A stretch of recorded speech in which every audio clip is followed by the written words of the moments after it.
Hello, it is Wellness Wednesday, and this week on Motivational Monday, if you want to catch the replay on my wall, I covered good grief and what grief is and how those emotions affect you and what you can do with your grief. So if you want to catch that replay, it's on my wall.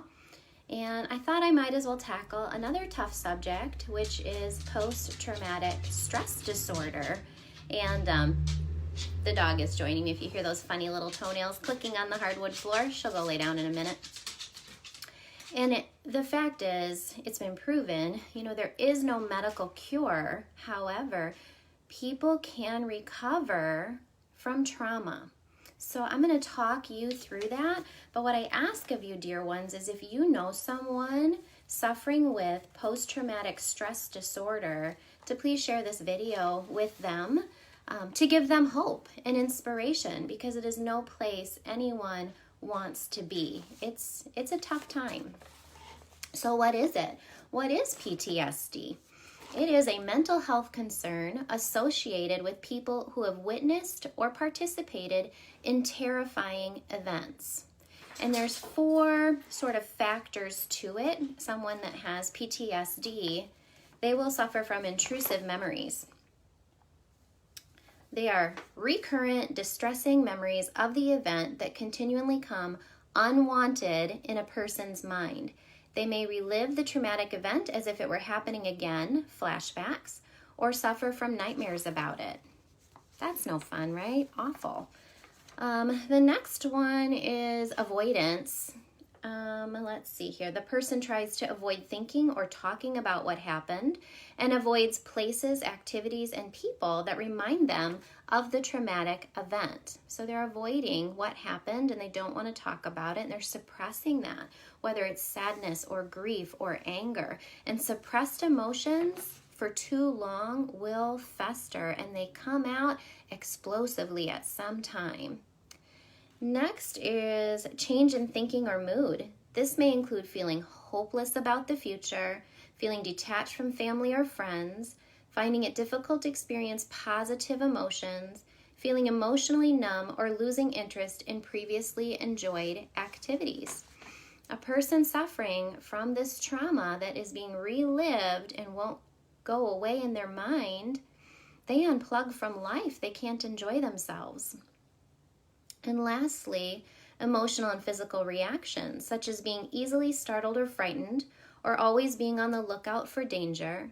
The victim of PTSD may have trouble sleeping or concentrating and may engage in self-destructive behavior, such as addictions or reckless driving. People with PTSD may also experience suicidal thoughts and attempt to end their own life. So that is why talking about mental health is so important. You can't see it like you can physically see a broken arm, but our brains can be broken and they can recover. A brain can recover. There is hope for someone who is suffering this way. So please let them know that if you are watching this video. So events that can trigger PTSD.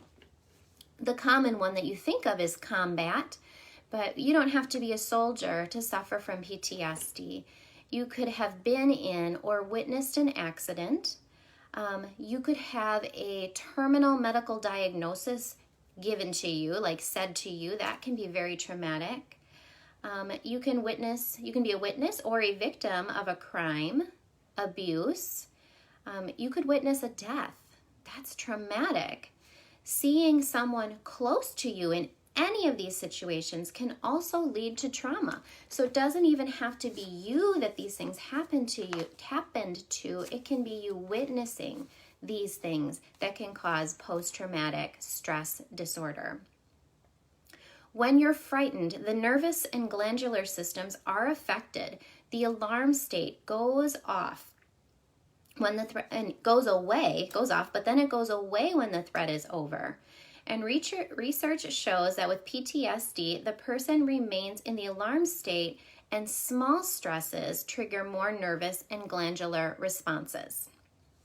So a lot of times PTSD is not diagnosed until a full month after the event. Because like I said, with, immediate stress, your alarms go off, but then they go away. But with PTSD, these little things will stir it up over and over and over again, and you can't get it out of your head, and you start to suffer from those 4 criteria that I talked about before. So how does one feel with PTSD? So we can empathize. How are these people feeling with PTSD? And they feel anxiety. They feel irritable. They cannot sleep. They have muscle tension. They have high blood pressure. They have poor digestion. They're emotional, and those memories of the event affect them this way. And their memory is decreased when it comes to trying to think about things that are happening right in front of them. They just are struggling to focus and struggling to function. Now, what is needed for PTSD is actually emotional connection with others and physical touch. And someone with PTSD, usually that's the last thing that they think they want, because it triggers, again, these emotions, but that's truly what they need. And that's why counseling is so important, to get someone with PTSD through these tough times and get them connecting with humans in their life again, and to be able to be hugged and loved. It's what they need most to heal. So let's talk about recovery. Why would someone want to use remedies to recover from post-traumatic stress disorder? Well, they'll feel calm. They'll be able to sleep. They will have clarity in their thoughts. They'll be able to focus, and they'll have energy to get through their day. Doesn't that sound a lot better than those symptoms of PTSD and living a whole life being so uncomfortable and so emotional and so anxious? So this mental health concern needs to be addressed so people can live a full, happy life. So what does it take? Number 1 is the hardest. You need to allow people to help you. You need to allow your family and friends in. You need to be able to open up. So be ready for some help. Number 2 is the most important thing as well. It's self-care. So clean eating matters for people that have PTSD. Being able to fall asleep, being able to stay asleep matters for people with PTSD. Being able to use supplements to rid bad dreams and nightmares can be very helpful. Exercise is very important. Physically moving the body is important when you are trying to recover from PTSD. And then supplements can be very helpful, and we'll talk about supplements for sleep. We need supplements to support the adrenals that have been burnt out and fatigued from this stress that is replayed over and over. Supplements to support the brain and cognitive thinking. Good morning, Carmela. Good morning, Casey. Yeah, so many different situations. You're right, Casey. I'm on the same page as you for sure. Supporting that brain, and then balancing their endocannabinoid system, the highway to healing, finding balance there. We can use supplements for to speed up healing. Someone with PTSD, triggers to avoid: caffeine, alcohol, and sugar. Those make things worse. So cleaning up the diet, being able to sleep, exercising, taking supplements, and being open to family and friends and counseling for help. The goal is to reconnect with the left brain to make sense of what has happened to them, to restore presence and awareness and heal from past trauma. That is the goal to recover from PTSD. Yeah, that's a big topic and a lot to say, but we made it through there on our Wellness Wednesday. And what I ask of you is, if you know someone who's traumatized and it's replaying and it's affecting their life, to share this video with them. You are welcome to reach me through Messenger. I'm happy to share the list of supplements that I use with people that are recovering from these traumatic events.